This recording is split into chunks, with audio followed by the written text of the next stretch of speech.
Sementara untuk Cina, jadi Cina itu menganggap bahwa kawasan tersebut itu menjadi kawasan internasional. Menurut penelitian, Arktik itu memiliki minyak yang belum digunakan tuh sebanyak 16% dari seluruh minyak di dunia, guys.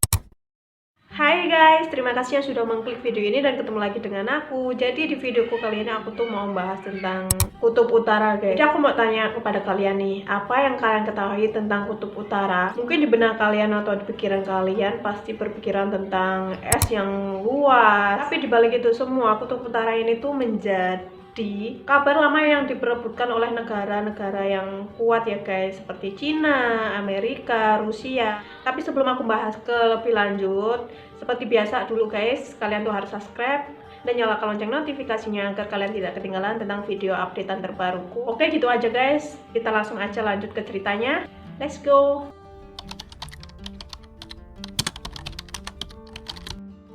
Persaingan internasional yang kuat, jadi ini tuh akan mengeluarkan militernya dan pengerahan pasukan khusus di wilayah tersebut guys, dengan tujuan untuk mempertahankan atau mengklaim keunikan dari masing-masing negara. Jadi perlombaannya itu sedang berlangsung di antara negara-negara yang berada di sekitar kutub utara ini. Mereka ini tuh ingin menegaskan klaim atas wilayah tersebut dan sumber daya vital yang ada di permukaan tersebut ya, dan sumber daya alam vital yang berada di permukaan laut. Jadi seperti Rusia misalnya, yang telah berkembang sangat pesat dan memodernisasi militernya. Dan Arktik ini tuh menjadi wilayah fokus khusus. Dan Rusia ini sebagai negara terbesar di dunia telah menyadari pencairan es dari Arktik nanti menjadi perbatasan terpanjangnya guys. Lebih dari 24.000 di lingkaran Arktik. Sementara untuk Cina, jadi Cina itu menganggap bahwa kawasan tersebut tuh menjadi kawasan internasionalnya. Bukan hanya untuk sebagai perlindungan tetangganya di Arktik, untuk melindungi rute perdagangannya dan untuk memperluas global jangkauannya. Jadi Cina ini telah membuat kapal penelitian untuk mensurvei perairan utara yang sedingin es di atas Rusia. Jadi semakin dia tuh menyadari wilayah kutub utara ini tuh begitu penting. Jadi Cina ini juga mengirimkan 10 ekspedisi ilmiahnya ke kutub utara, dan jadi dia tuh juga mempertimbangkan untuk membuat kapal pemecah es. Jadi ini tuh bertenaga nuklir,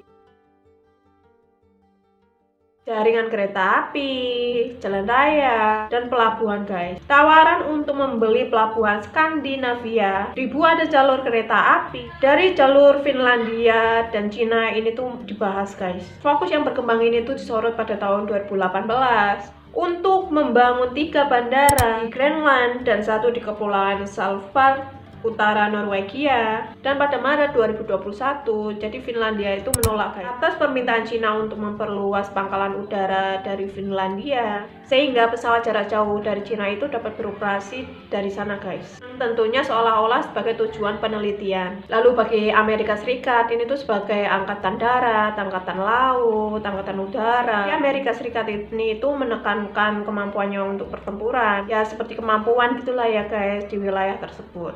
Karena keterlibatan aktif militer Rusia yang di wilayah kutub utara, strategi Amerika Serikat lalu bergeser fokus ke daerah tersebut. Jadi yang cukup meningkatkan persaingan antara Rusia, Cina, dan Amerika Serikat tadi ya guys, di wilayah Arktik tersebut. Strategi baru Amerika Serikat, yakni strategi baru pada tahun 2013. AS ini tuh mencari wilayah Arktik yang damai, tentram, stabil, dan makmur dan kooperatif. Strategi ini tuh berupaya untuk mengatasi perubahan iklim dengan urgensi yang lebih besar guys. Mengarahkan investasi baru dengan pembangunan yang berkelanjutan untuk meningkatkan mata pencarian dari wilayah Arktik dan untuk melestarikan tempat tersebut. Diketahui juga es kutub yang mencair dengan kecepatan yang lebih cepat, dan banyak juga yang memperkirakan bahwa es ini tuh akan mencair, benar-benar mencair itu pada tahun 2035 guys. Kapal sekarang dapat melewati kutub utara dengan perjalanan dan melakukan perjalanan dari Eropa dan Asia Utara selama bulan-bulan musim panas guys. Rute ini jauh lebih pendek guys dibandingkan dengan rute klasik yang berada di terusan Suez atau yang biasa disebut dengan Panama. Di wilayah Arktik ini juga memiliki cadangan minyak juga guys, ada gas alam dan mineral yang besar seperti nikel, platinum, palladium, dan logam tanah yang jarang terletak di dasar samudra dan wilayah kutub negara-negara di sekitarnya guys. Jadi menurut penelitian, Arktik itu memiliki minyak yang belum digunakan tuh sebanyak 16% dari seluruh minyak di dunia guys. Dan 30% gas yang belum ditemukan di dasar laut juga guys. Dan juga sejumlah besar spesies ikan yang hidup di perairan Arktik. Ini juga kayak plankton. Daerah dengan sumber daya yang banyak ini tuh jadi diminati gitulah guys. Yang cukup melimpah jadi menjadi rebutan dari 3 negara tersebut.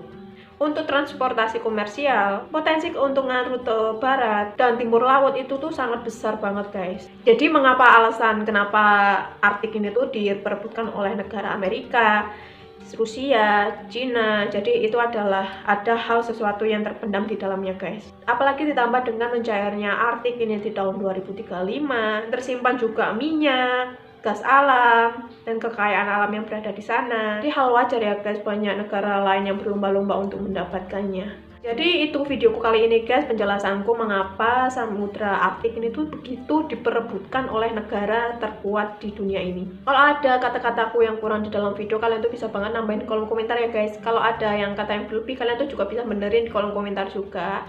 Dan terima kasih yang udah menonton di videoku sampai di akhir ini, di detik ini juga. Jangan lupa di subscribe ya guys, karena itu cukup membantuku. Karena untuk aku yang pemula itu sangat butuh support dari kalian. Dan ketemu lagi dengan aku di next video aku selanjutnya dengan storytelling yang menarik lainnya. Dan kalau kalian tuh ingin request aku mau cerita apa lagi nih, kalian juga bisa tulis di kolom komentar juga ya guys.